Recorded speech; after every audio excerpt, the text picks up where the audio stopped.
سے ہدایت ملے گی جیسے اندھیروں کے اندر کوئی چراغ کوئی رکھ کے چلا جائے، اور پھر عام چراغ نہیں. مثل نورہ کمشکات فیہا مصباح، ایک طاقچے کے اندر چراغ. طاقچے میں جو چراغ ہوتا ہے وہ ہواؤں کے جھونکوں سے بچا رہتا ہے، اس کی لائٹ پورے طریقے سے جس طرف جا رہی ہے نا پوری روشنی وہاں پھیلاتی. المصباح فی زجاجہ، اور وہ چراغ شیشے کے مرتبان میں ہے اور زیادہ روشنی ہو رہی ہے. الزجاجۃ کأنہا کوکب دری، اور شیشہ بھی ایسا گویا چمکتا ہوا موتی ہو، اور اس کی لائٹنگ کو کیا کر رہا ہے. بھائی اس زمانے میں جب یہ مثال نازل ہو رہی ہے تو اس سے بہتر مثال ہو نہیں سکتی تھی. کوکب دری یوقد من شجرۃ مبارکہ، اور فرمایا اس چراغ کو جو جلایا گیا ہے عام تیل سے نہیں، ایک مبارک درخت سے، زیتونۃ، جس کا نام کیا ہے زیتون. زیتون کے تیل کا جو چراغ ہوتا ہے نا، ایک تو اس کی روشنی بڑی شفاف، اس روشنی میں بدبو نہیں ہوتی، دھواں نہیں ہوتا. یعنی ہدایت کی جو روشنی ہے نا، غیر مسلم کو اللہ سمجھا رہے ہیں کہ آؤ اس قرآن کی طرف، تمہیں اتنی شفاف اور ایسی پیاری روشنی نظر آئے گی جیسے زیتون کے تیل سے جلتے ہوئے چراغ کی روشنی میں خوشبو ہوتی ہے، بدبو نہیں ہوتی، اور روشنی الگ اور اس کی خوشبو الگ. كأنها كوكب دري يوقد من شجرة مباركة زيتونة لا شرقية ولا غربية. فرمایا زیتون بھی وہ جو نہ مشرق کی طرف جھکا ہوا اور نہ مغرب، کیونکہ جب بالکل سیدھا درخت ہوتا ہے اس پہ سورج کی کرنیں بھرپور طریقے سے پڑتی ہیں، اس میں آئل بہت اچھا پیدا ہوتا ہے. لا شرقیۃ ولا غربیہ یکاد زیتها یضیء ولو لم تمسسہ نار. فرمایا جب وہ زیتون کا تیل اس چراغ میں ڈالا نا، اس میں اتنی شفافیت اور اتنا سینسٹیو ہے کہ ابھی آگ اس کے قریب کی بھی نہیں ہے کہ اس میں آگ لگ جائے، ایسا شفاف تیل. ایک مثال سے سمجھایا جا رہا ہے. یکاد زیتھا یضیء ولو لم تمسسہ نار نور علی نور. فرمایا چراغ ایک ہے لیکن اس کی روشنی ایسے ہے کہ دیکھنے والا سمجھے کہ روشنیوں کے اوپر روشنیوں کی تہیں بچھائی گئی ہیں، روشنی کے اوپر لا کے ایک اور روشنی، روشنی کے اوپر لا کے ایک اور روشنی. آگے اللہ نے فرمایا ومن لم یجعل اللہ لہ نورا فما لہ من نور. لیکن یہ روشنی اللہ جس سے چھین لے، جس سے اللہ چھین لے، جو عقل کا غلط استعمال کرتے ہیں نا، اتنی زبردست روشنی ہونے کے باوجود بھی کوئی بت پرستی میں لگا ہوا ہے، کوئی خدا کے وجود کا انکار کر رہا ہے، کوئی سائنس کے نشے میں آ کے کہتا ہے کہ خدا ہے مگر اس کو بندوں کی عبادت سے کوئی دلچسپی نہیں ہے، اس سے بندوں کا کوئی لنک ہی نہیں ہے، جو مرضی کرتے رہو. برے بن کے زندگی گزارو گے جاؤ مر کے مٹی ہو کے ختم، اچھے بن کے زندگی گزارو گے تو بھی مٹی ہو کے ختم. بس اس نے انٹرٹینمنٹ کے لیے اس کائنات کو بنا کے چھوڑ دیا ہے. تو اللہ فرماتے ہیں یہ وہ لوگ ہیں کہ خدا نے اتنا زبردست اسلام کا نور پیدا کیا لیکن ان لوگوں کو اس نور سے محروم کر دیا ہے. تو کیا یہ مثالیں ہیں کسی آسمانی کتاب میں؟ او بھائی کیا ہو گیا؟ تو ہے ہی نہیں محمد صلی اللہ علیہ وسلم کے علاوہ کوئی پنپنے ہی نہیں دی اللہ نے کسی کو. کوئی مقابلے میں لاؤ تو ہم بحث کریں نا کہ یہ صحیح ہے وہ صحیح، کوئی ہے ہی نہیں. اور کسی کو اللہ پیدا بھی ہونے نہیں دے گا کیونکہ اللہ اپنے سفیر کے مقابلے میں کسی کو نہیں پیدا ہونے دیتا. جو جھوٹے اللہ نے ان کا پول پٹیاں دنیا کے سامنے کھول دی ہیں. تو یہ ساری چیزوں میں آپ کو کھوپڑی استعمال کرنی پڑے گی. جب کھوپڑی استعمال کر کے اللہ اس کے رسول سمجھ میں آئے گا تو اب اللہ اس کے رسول جو کہیں گے پھر وہ کھوپڑی میں نہ بھی آئے تو ماننا پڑے گا، کیونکہ اب ان کے مقابلے میں جب عقل استعمال کرو گے تو یہ عقل کا غیر ضروری استعمال. یہ بالکل وہی ہو جائے گا جیسے ایک آدمی کے پاس چاقو ہے، فنٹر بنا پھر رہا ہے، ٹھیک ہے نا، چاقو نکال کے کسی دوسرے کے سینے پہ رکھا، بولا تیری جیب میں جو کچھ ہے نکال دے، اس نے بندوق نکال لی. اب اگر یہ چاقو استعمال کرے گا تو یہ چاقو کا غیر ضروری استعمال ہے یا نہیں ہے؟ بولو نا. اب یہاں فنٹر گیری، جب تک آپ کے پاس چاقو تھا اور آپ کو یہ یقین تھا کہ اس کے پاس کچھ بھی نہیں ہے تو چاقو کا بہترین استعمال تھا، آپ کسی کی بھی گردن پہ لے جا کے رکھ لیں. لیکن جب آپ کو پتا چل گیا اس کے پاس بندوق ہے تو بھائی اب اپنا چاقو خربوزے کاٹنے میں استعمال کرو آپ، ٹھیک ہے، ناشپاتیاں کاٹنے میں استعمال کرو، کسی بندے کو مارنے کے لیے اب استعمال نہیں کرو گے آپ. تو اسی طرح میرے بھائی عقل کو استعمال کرو، عقل کے گھوڑے دوڑاؤ، ہر چیز عقل سے سوچو.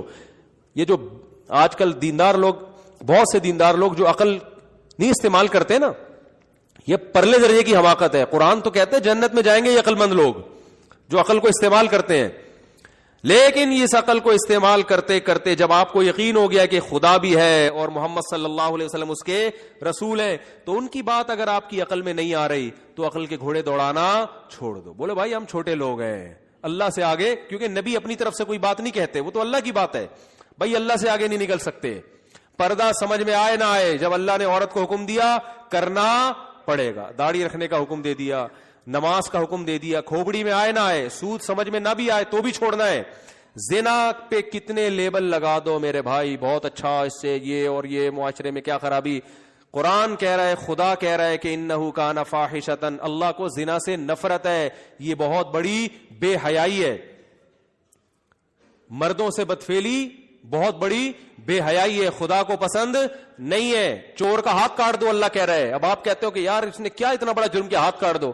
اللہ حکومت سے مطالبہ کرتا ہے والسارق والسارقۃ فاقطعوا ایدیہما, تمہاری عقل میں آئے نہ آئے چور کا ہاتھ تمہیں کاٹنا پڑے گا.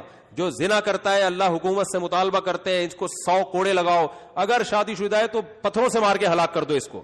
اب عقل کہتی ہے کیا اتنا بڑا جرم کیا کر لیا جو پتھروں سے. اللہ کہتے ہیں نا نا نا نا نا, کیونکہ اگر یہاں بھی عقل استعمال ہوگی تو پھر اس کا مطلب آپ خدا ہیں اور خدا کو اپنا بندہ سمجھ رہے ہیں. معاذ اللہ. نہیں آ رہی میرا خیال ہے.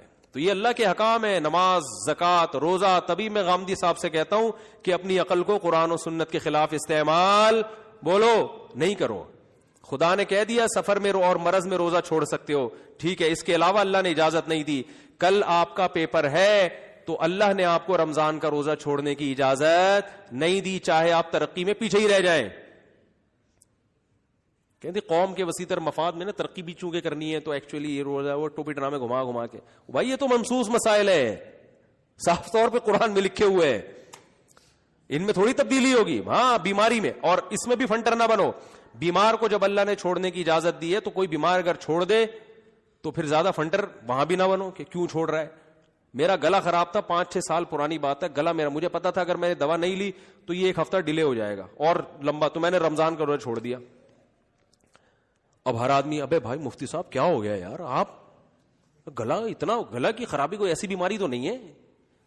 میں نے کہا اللہ میاں نے بیماری میں روزہ چھوڑنے کا حکم دیا ہے, یہ نہیں کہا کہ جب تک وسیم بھائی مشورہ نہ دیں اس وقت تک روزہ نہیں چھوڑ سکتے. اور بیماری میں فقہاء نے جو تفصیل بیان کی, بیماری کے بڑھنے کا اندیشہ, میں نے کہا میں اگر 1 دن پرہیز کر لوں گا تو پورے باقی سارے روزے رکھ لوں گا, اور اگر 1 دن میں نے دوا نہیں کھائی پابندی سے تو یہ بیماری لمبی چلی جائے گی. تو جب اللہ اجازت دے رہا تو کیوں فنڈر بننے کی کوشش کر رہے ہو؟ جب اللہ نے کہا وضو نہیں کرو, وضو نہیں کر سکتے, تیمم کر کے نماز پڑھو, تو پڑھ لو تیمم کر کے نماز. آپ کہہ رہے ہیں یار یہ تیمم میں تو وہ مزہ ہی نہیں آ رہا یار, وہ تو عجیب سا. ایک صاحب ایسے بھی فنٹر بنے ہوئے تھے, یار تیمم تو مٹی مٹی سا ہو رہے ہیں تو مزہ ہی نہیں آ رہا. او بھائی اللہ نے بول دیا کر لو یار. طلاقیں ہو گئی خدا نہ خواستہ, 3 ہو گئی ہیں تو اللہ نے پابندی لگا دی, ختم. صحیح ہے نا, قرآن میں بھی صاف, حدیث میں بھی. اب آپ کو میرے چھوٹے چھوٹے بچے, میرے بڑے بڑے بچے, یار یہ اسلام کا اتنا سخت حکم, یار تھوڑی سی تو مہلت ہونی چاہیے, اتنا مدتوں گھر اتنی مشکل سے آباد ہوتا ہے, غصے میں 3 لفظ. بھائی یہ مجھے نہیں سمجھاؤ, کیونکہ صبح و شام اس طرح کے کیسز آتے ہیں, مفتی کو تنگ کرتے ہیں لوگ. او بھائی میں خدا نہیں ہوں, اگر اللہ مجھ سے پوچھ کے قانون بناتا تو میں کہتا ہے اللہ ہمارے محلے میں نارتھ کراچی میں ایک بندہ ہوگا وہ بہت زیادہ پریشان ہے, اس کے لیے کوئی تھوڑی سی ڈیل رکھ دے. اللہ کا بنایا ہوا قانون ہے, الطلاق مرتان, 2 دفعہ زبان سے لفظ نکلے گا تمہارے تو رجوع بھی کر سکتے ہو, چھوڑ بھی سکتے ہو. فَإِن طَلَّقَا, تیسری دے دی, فَلَا تَحِلُّ, حلال نہیں ہے. اب آپ لبرل بن جاؤ جا کے, یار یہ کیا ہے, یہ اتنا سا 3 لفظ تو زبان سے نکلے, جو مرضی دلائل دے دو, وہ آپ کے لیے ایک حلال بیوی کیا بن گئی ہے, حرام بس. اور اللہ ہی کہہ رہا ہے عدت گزارنے کے بعد کسی اور سے نکاح کرتی ہے, وہ اس سے مستری کرتا ہے, اگر چھوڑ دیتی ہے تو عدت کے بعد پھر پہلے شوہر کے لیے حلال ہے. اس حلالے کو بھی حرام کہنے والا یہ بھی قرآن کے خلاف چل رہا ہے. آج ایک اہل حدیث کا کوئی فتویٰ لے کر آیا, آج ہی کی بات ہے, عصر کی نماز کے بعد وہ 3 طلاقیں دے دی تھیں کہ اہل حدیث سے فتویٰ لے کر آئے, اور اس میں انہوں نے کہا کہ یہ 3 ایک ہوتی ہیں, اور پھر نیچے لکھا ہوا ہے کہ حلالہ اسلام میں حلالہ حرام ہے, حلالہ ناجائز ہے. میں نے کہا حلالہ کیوں ناجائز ہو گیا؟ اگر پہلے سے ایگریمنٹ ہو, زبان سے ایگریمنٹ ہے تو ناجائز ہے نا. اگر ایگریمنٹ نہیں ہے تو خود قرآن کہہ رہے کہ اگر اس طرح ہوگا تو پہلا شوہر حلال ہو جائے گا, تو آپ قرآن سے بھی آگے نکلنے کی کوشش کر رہے ہو. نہیں آ رہی میرا خیال ہے بات سمجھ. بھائی ایک عورت کو 3 طلاق ہوئی, عدت گزرنے کے بعد جہاں چاہے نکاح کرے وہ, پہلے شوہر کے علاوہ, نہیں کرے تو اس کی مرضی، کرے تو اس کی کوئی پابندی نہیں لگا سکتا.